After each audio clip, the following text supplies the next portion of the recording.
So class 4, today we are going to start a new chapter, that is chapter number 5, food and health. So first of all, here we will discuss about the importance of food. So food is very important to us. We know that. Why? No, because food is providing us energy. We are doing various works in our day-to-day life, like we are playing, we are studying, or we are doing some works, we are helping our parents in some work. So for all these things we need energy, and these energies we are getting because of the food, because food is providing the energy, or you can say food is helping us to do the work. So food is very important because it provides energy, it helps to do the work, it also helps us to grow and stay healthy. Day by day we are growing, our height is growing, or growth is taking place. So that growth is also because of the food. We are growing and we are healthy. So sometimes we eat the solid form of food, sometimes we eat the liquid form of food, like sometimes we are eating chapati and all solid form, and sometimes we are drinking milk and all, which is the liquid form. So food is very important because it provides energy. So now you might have questioned that what is there in the food, what is present in the food, that food is able to provide us energy. Why food is able to provide us energy? You might have having some doubts. So that is also here. Food is able to provide us energy because food contains a special substance that is called nutrients. Food contains a special substance which is called nutrients. Those nutrients in the food provide us energy or nourishment. So food contains a special substance. These special substances are called nutrients. Those nutrients are providing nourishment. That is why food is important for us, or we can say that food is providing us energy because food contains special substance called nutrients. So different types of food, they have different amounts of nutrient, and good nutrition helps the body to grow and fight the disease. So according to the need of the body, or on the basis of the requirement of the body, we have mainly five categories of nutrients we are having, that is carbohydrate, fat, proteins, vitamins and minerals.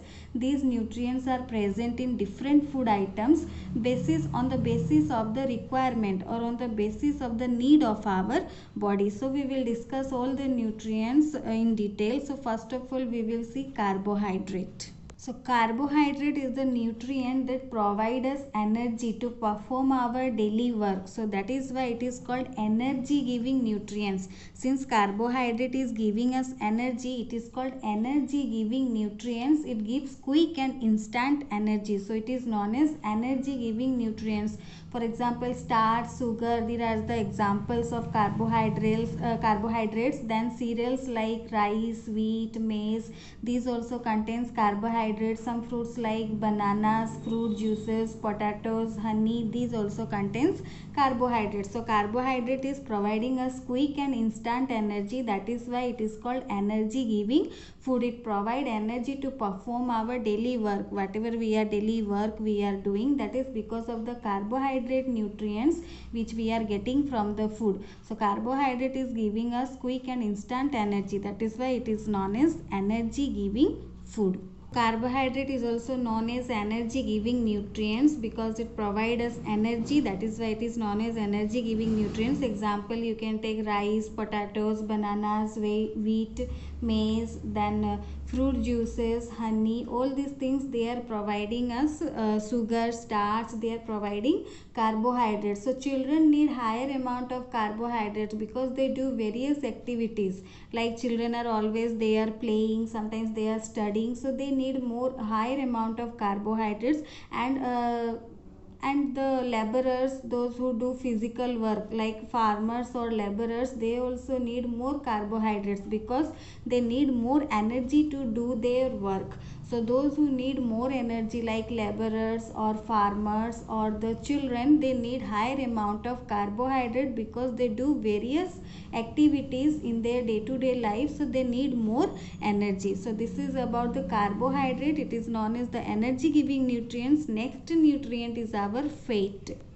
So next nutrient is fat. Fat is also known as energy giving nutrients. Fats also provide energy to us. Fats also provide energy to us. That is why fats are also known as energy giving nutrients. The difference between carbohydrate and fats is the fat gives more energy than the carbohydrate. So the fats, they provide more energy than the carbohydrates. Carbohydrate is providing quick and instant energy to do the daily work, daily activities, but fats, they provide more energy than the carbohydrate, and the fat is stored in our body. Extra fat is stored in our body for the future use. Fat usually keeps our body warm and keeps the skin moist and prevent the skin from aging. So here the extra fat that is stored in our body for future use. When the body doesn't get sufficient amount of food, this stored fat is used to do the various work or to provide the energy. For example, we can take oil, butter, ghee. These are the good sources of fat. Almonds, cashew nuts, ground nuts, they also contain good amount of fat. Then some seafood such as salmon and all, they also contain fats. But fats is also known as fats. These are also known as energy giving fruits. They are nutrients, or you can say energy giving foods or nutrients, anything, any term you can use. So the carbohydrate and fats, both are here energy giving nutrients. Both provides us energy. Only difference is carbohydrate provides quick and instant energy, and fats provide more energy than the carbohydrate, where the extra fat is stored in the body for the future use. So fats also provide energy, and it provides more energy than the carbohydrates. So fat is also known as energy giving nutrients. Example, we can take oil, butter, ghee, cashews, almonds, groundnuts, some seafood. So all these food items contains fat. So next, after carbohydrate and fat, the next nutrient from the food that we are getting is proteins. So proteins help us to grow. That is why they are known as body building nutrients. Proteins are known as body building nutrients because they help us to grow. Like our hair, it is made up of protein, and even the blood, our blood also contains a special substance that is called hemoglobin. Our blood contains a special substance, hemoglobin, which carries oxygen to all parts of the body. That is also a protein. Proteins helps to repair the damaged parts of our body. Suppose when sometimes we are riding the bicycle or falling down, or we are playing sometimes and then falling down, then we are getting a small scratch and blood is coming. After that, there a new skin is formed.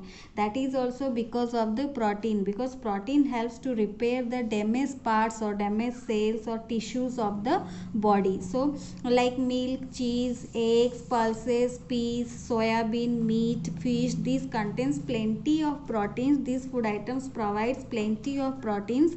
Here also, if you compare a child or an adult, then a child needs more proteins, because when the child is in the growing stage, a child is in the growing stage, and it needs more amounts of protein, which help it to grow, which help the child to grow. So that is why protein is known as body building nutrients. Protein is very important for a growing child because protein helps to grow.